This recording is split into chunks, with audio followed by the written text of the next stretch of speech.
Hi friends, ఇవన్నీ పాత notes అన్నమాట. మేము కలెక్షన్ చేసాం. చూడండి ఫ్రెండ్స్, 100 రూపీస్ నోటు, ఇది పాతది.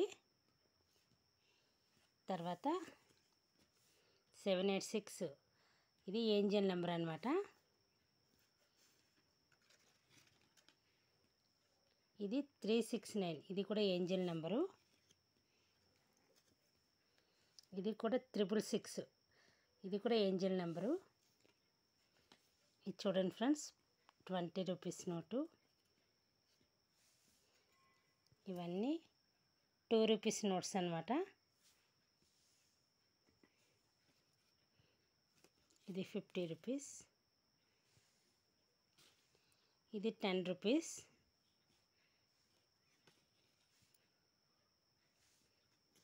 ఇది 1 రూపీ. ఇలా మీరు కూడా ఎంతమంది నోట్స్ని కలెక్ట్ చేస్తున్నారో కామెంట్ రూపంలో తెలపండి.